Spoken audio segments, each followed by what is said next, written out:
네, 안녕하세요. 저는 아동부와 청년부를 섬기고 있는 건희선 전도사입니다. 이 자리에서 하나님 말씀을 나눌 수 있어서 더 은혜고 감사한 시간입니다. 사랑하는 성도님들, 오늘 하나님의 음성이라는 제목을 가지고 말씀을 나눌 때 여러분 각자에게 말씀하시는 하나님의 메시지를 가지고 우리가 어떻게 살아가야 할지를 알아가는 시간이 되기를 원합니다. 오늘 본문은 사사시대를 배경으로 하고 있습니다. 사사시대의 상황은 하사기 말씀에 잘 나타나 있습니다. 하사기 21장 21절 말씀에 그때 왕이 없으므로 사람이 각기 자기 소견에 오른 대로 행하였다라고 말씀하고 있습니다. 사사시대는 하나님의 백성들이 하나님 말씀대로 살아야 하지만 하나님을 떠나 우상을 섬기며 불신앙과 불순종의 삶을 살던 시기입니다. 그러나 진짜 왕이 없었을까요? 겉으로 보기에는 왕이 없어 보이지만 왕이 없지는 않습니다. 이스라엘에게 왕은 하나님이십니다. 이스라엘은 눈에 보이는 인간 왕이 아니라 영원한 왕이신 하나님을 섬기는 사람들이 되어야 했습니다. 하나님께서 이스라엘 택하실 때 너는 거룩한 나라 택하신 소유 왕 같은 제사장이 되라고 말씀하셨습니다. 그리고 이런 이스라엘이 하나님의 뜻대로 살도록 부르셨습니다. 그렇기 때문에 이스라엘은 하나님의 뜻이 무엇인지 알고 그 말씀대로 살아야 했습니다. 그러나 이스라엘은 하나님을 버리고 우상을 섬기며 살았습니다. 이스라엘은 종교적으로 부패했을 뿐만 아니라 도덕적으로 타락해서 온갖 음행과 악행을 저질렀습니다. 이것이 사무엘이 살던 시기의 이스라엘의 모습입니다. 오늘 본문은 이런 상황 속에서 사무엘을 부르시는 하나님에 대해서 말씀하고 있습니다. 하나님이 사무엘을 부를 때 1절 말씀에 여호와의 말씀이 희귀하여 이상이 흔히 보이지 않았다라고 말씀하고 있습니다. 하나님께서 사무엘을 부르실 때 사무엘은 아직 어린 나이이며 하나님의 전에 누워있다라고 말씀합니다. 앞서 2장에 사무엘의 어머니 한나의 기도와 눈물로 서원하여 얻은 이 사무엘을 여호와께 드린다라고 한나가 고백했습니다. 그래서 오늘 등장하는 사무엘은 하나님의 전에 누워있는 것입니다. 사실 이 시대에 하나님 말씀이 희귀한 것이 아닙니다. 하나님께서 아무 말씀하시고 있는 것 같아 보이지 않지만 그렇지 않습니다. 이것은 죄로 인해서 사람들의 영적인 눈과 귀가 어두워져 있기 때문에 사람들은 하나님의 말씀하셔도 하나님 말씀을 인식하지 못하고 있습니다. 3절 말씀에 여호와의 등불은 아직 꺼지지 아니하였다라고 말씀하고 있습니다. 이스라엘이 영적으로 어두워져 가고 있는 것 같아 보이지만 하나님의 말씀은 살아있다는 것이 바로 우리에게 소망입니다.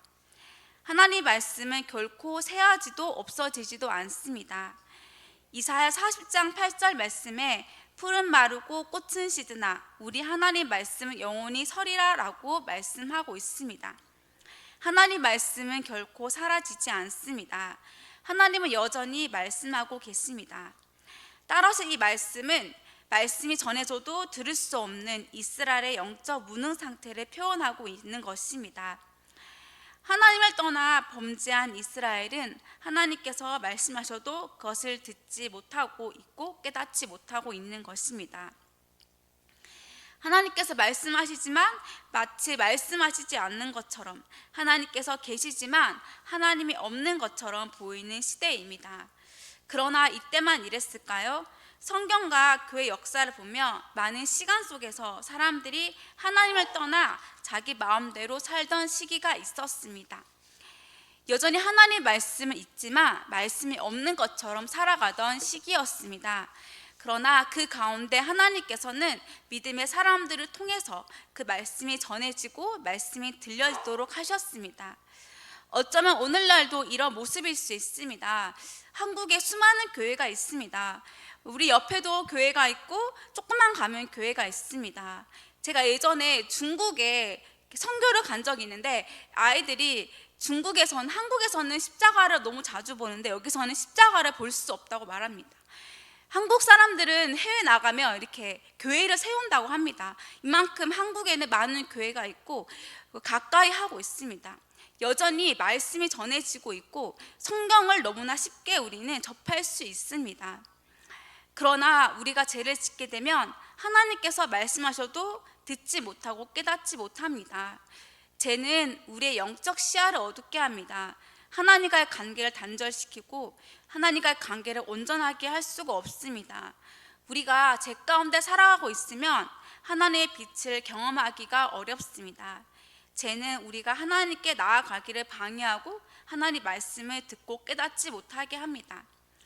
우리가 하나님의 자녀로서 믿음 안에 서기 위해서는 죄를 떠나 말씀을 가까이 해야 합니다. 세상의 가치를 버리고 영원한 하나님 말씀을 붙들어야 합니다. 우리의 교회도 마찬가지입니다. 교회가 하나님 말씀 안에 서 있지 않고 세상의 가치와 죄를 따라 살아간다면 하나님 말씀이 전해져도 그것이 말씀으로 들을 수가 없게 될 것입니다.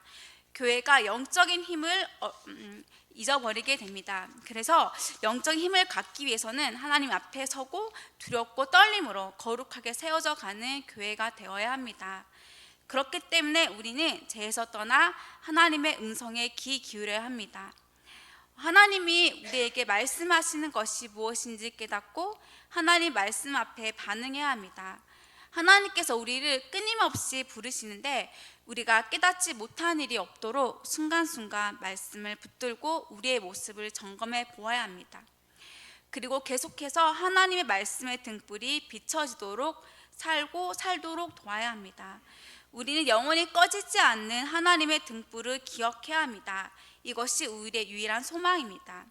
하나님 말씀은 과거에도 지금도 그리고 미래에도 영원히 꺼지지 않고 살아 있습니다. 그리고 우리가 그 말씀대로 살아간다면 우리의 삶이 소망일 것입니다. 또한 우리 자신도 우리의 교회도 우리의 나라도 결코 무너지지 않을 것입니다. 이런 영적인 어두운 상황 속에서 아이 사무엘을 하나님께서는 부르십니다. 사무엘의 모습은 엘리의 아들들과는 대조되는 모습을 발견하게 되는데요. 2장 18절 말씀에 사무엘은 세마포 에봇을 입고 여호와를 섬겼다라고 말씀하고 있습니다. 21절에도 사무엘은 여호와 앞에서 자라고 있다고 말씀하고 있습니다. 반면 엘리의 아들은 2장 12절에 행실이 나빠 여호와를 알지 못한다라고 말씀하고 있습니다. 엘리의 아들은 온갖 악행을 저지르고 제사장의 아들과 같지 않는 모습을 하고 있습니다. 이들은 여호와의 제사를 멸시했고 수종드는 여인들과 동침했습니다.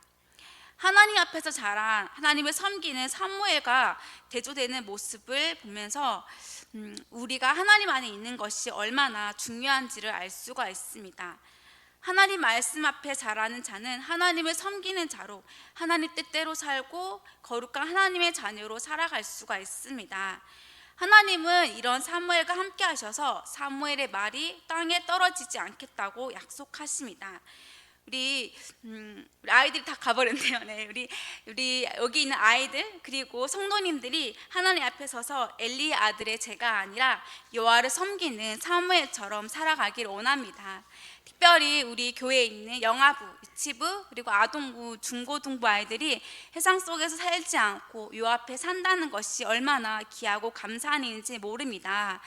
여기 계신 우리 믿음의 아버지 어머니께서 우리 아이들이 하나님의 자녀이자 나의 영적 자녀라는 것을 알고 이 아이들이 하나님 안에 살아갈 수 있도록 기도해 주시고 사랑해 주시길 원합니다.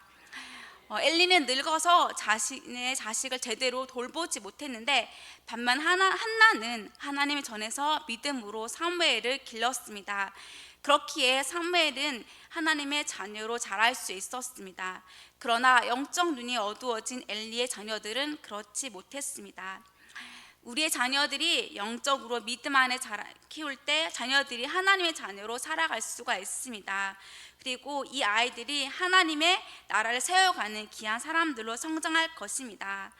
사랑하는 성도님들, 우리 아이들이 믿음 안에 자라갈 수 있도록 격려해 주시고 귀하게 여겨주세요. 여기 있는 우리도 누군가의 기도와 사랑과 격려로 자랐습니다. 그렇기 때문에 지금의 아이들도 믿음과 사랑과 기도를 먹고 자라갈 수 있도록 우리가 힘써 돕는 자들이 되기를 원합니다. 하나님의 아이들을 말씀으로 믿음으로 세우는 것은 우리 교사 선생님들만의 역할은 아니라고 생각합니다. 하나의 믿음의 공동체인 우리 교회 공동체가 교회 공동체 모두 여러분들의 사명이라고 생각합니다. 여러분들이 함께 우리 이 일을 해주시기를 소망합니다. 그런데 이스라엘만 영적으로 부패했을까요?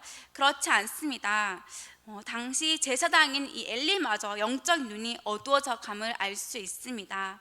2절 말씀에 엘리의 눈이 점점 어두워 가서 잘 보지 못한다라고 말씀하고 있습니다.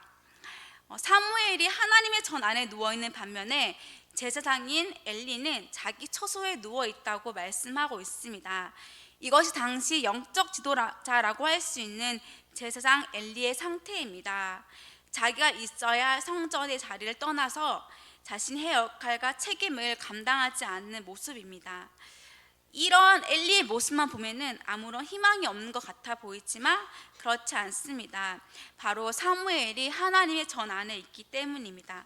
그리고 하나님은 이 사무엘을 부르시고 찾고 사용하려고 준비하고 계십니다.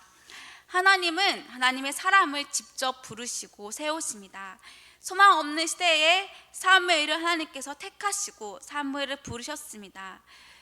사무엘이 여호와를 잘 섬겼기 때문에 하나님께서 사무엘을 세우셨을까요? 네, 그럴 수도 있지만 그렇지 않습니다. 먼저 하나님께서 사무엘을 선택해 주시고 부르신 것입니다. 하나님께서 주권적으로 사무엘을 선택하신 것입니다. 하나님은 사람들을 세우는 데 있어서 어떤 조건이나 자격을 보시지 않습니다. 엘리도 마찬가지입니다. 엘리가 영적인 눈이 어두워져서 자기의 사명을 감당하지 못하고 자기 처소에 누워 있었지만 하나님이 그 가운데서도 엘리가 하나님의 음성을 들을 수 있도록 하셨습니다. 그렇기 때문에 하나님께서 사무엘을 부르셨을 때 사무엘은 하나님의 음성인 것을 바로 알지 못했지만 엘리는 하나님의 음성임을 알려주었습니다.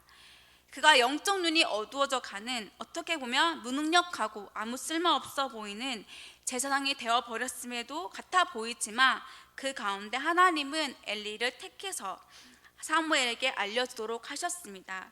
그리고 사무엘이 순종하도록 돕습니다. 하나님은 이런 엘리를 사용하시고 그리고 하나님의 음성을 알도록 도와주셨습니다. 하나님은 완전한 사람을 사용하신 것이 아닙니다. 하나님은 자기가 선택한 사람을 끝까지 책임지시고 자신의 사명을 감당할 수 있도록 도와주시는 분이십니다. 우리는 오늘 말씀에서 사무엘을 부르시고 엘리를 부르신 하나님의 모습을 보았습니다. 하나님이 부르신 이 두 사람은 특별한 사람들이 아닙니다. 아이인 사무엘, 영적 귀가 어두워진 제사장이었습니다. 다시 말해서 하나님의 선택은 무조건적이고 불완전하지만 사용하신다는 것을 기억해야 합니다. 저도 제 자신을 돌아보며 연약하고 부족한 점이 많습니다. 사실 설교의 자리에 선다는 것이 늘 두렵고 떨립니다. 저는 앞에 서기만 하며 말이 되게 빨라지고 버벅거리기도 하는데요. 그런데 이 자리에 설 수 있다는 것이 하나님의 은혜입니다. 저는 아무것도 내세울 수 없지만 하나님의 일을 할 수 있는 사람으로 저를 세워주신 것이 하나님의 은혜입니다. 제가 신학교에 다니고 신대원에 다니고 있는데 신대원이 굉장히 예전에는 경쟁률이 되게 높았지만 그래도 지금은 좀 많이 떨어졌어요. 그래도 여전히 좋은 학교라고 이렇게 말하는데요. 그런데 저는 공부를 학교 때 잘하지도 않았고 신학적인 지식도 없는 사람입니다. 그런데 제가 거기서 공부하고 있다는 것이 얼마나 은혜인지 모릅니다. 학교 다니면 주변에 친구들이나 이렇게 사람들 보면 좋은 대학도 나오고 좋은 직장을 다니다가 신학교에 온 사람들이 많아요. 반면에 저는 별로 내세울 것이 없는 그런 사람입니다. 그럼에도 불구하고 지금 공부하고 이 자리에 서서 이 말씀을 전하고 또 저에게 맡겨진 사명을 주신 것에 감사합니다. 그래서 매일매일마다 나였다면 할 수 없지만, 내 힘으로 할 수 없었지만 하나님의 은혜이기 때문에 감사하다는 고백을 할 수밖에 없습니다. 하나님께서는 제가 잘나서도 특별해서도 아니라 저를 사랑하셔서 은혜를 주신 분이시라는 것을 믿습니다. 하나님의 은혜가 있기 때문에 제가 이 자리에 서 있을 수 있습니다. 제 삶을 이끌어 주신 하나님께서 모든 것을 가능하게 하셨습니다. 마찬가지로 하나님께서 우리 각자에게 하나님의 일을 하기 위해서 하나님께서 우리를 부르시고 세우셨습니다. 우리가 가진 재능이나 지혜나 부, 이 모든 것을 하나님께서 주셨습니다. 그렇기 때문에 우리는 감사와 겸손으로 하나님께 나아가야 합니다. 그리고 우리가 가진 것을 하나님을 위해 섬기고 사용해야 합니다. 내가 열심히 해서 했다고 하는 그런 교만함이 아니라 하나님을 위해서 섬기라고 주신 것이기에 감사함으로 우리는 사용되어져야 합니다. 하나님께서 선택하신 사람들을 보면은 그들이 잘나서도 특별해서도 아니라는 것을 알 수가 있습니다. 하나님이 심지어 죄를 지은 사람인데도 불구하고 하나님은 그들을 사용하신다는 것을 보게 됩니다. 야곱은 형을 속임수로 속였지만 하나님은 그를 사용하셨습니다. 바울은 예수님을 핍박하던 사람이었지만 하나님은 바울을 택해서 이방인의 사도로 세우셨습니다. 이처럼 하나님은 완벽한 사람을 택하셔서 사용하시는 것이 아닙니다. 하나님께서 세우시기로 작정하신 사람을 사용하십니다. 불완전하고 약하고 죄인인 우리를 사용하시고 완전하시고 선하신 하나님의 은혜에 감사하며 우리를 부르신 하나님 앞에 순종하며 나아가기를 소망합니다. 말씀 마무리하겠습니다. 오늘 말씀 마무리하면서 우리가 두 가지를 기억하기를 원합니다. 먼저 하나님 말씀은 꺼지지 않습니다. 이 어두운 시대의 유일한 소망인 하나님의 일을 하나님 말씀 앞에 살고 또 우리의 다음 세대인 아이들을 위해서 기도해주고 도와주시는 여러분들이 되기를 원합니다. 이 아이들을 보면 사랑해 주시고 예뻐해 주시고 이곳에 방문한 아이들이 이 교회를 통하여서 우리 한 사람 한 사람을 통하여서 하나님의 사랑을 알기를 원합니다. 우리가 그 아이들이 예수님 만날 수 있는 복음의 통로가 되었으면 좋겠습니다. 이 아이들이 믿지 않는 아이들은 부모님 믿지 않기 때문에 하나님을 알 수 없지만 이 교회에 나와서 우리 한 사람 한 사람 모습을 통하여서 예수님의 모습을 발견하기를 소망합니다. 다음으로 하나님께서는 누군가를 택하실 때 그 사람이 특별해서가 아니라 하나님의 무조건적인 은혜라는 것입니다.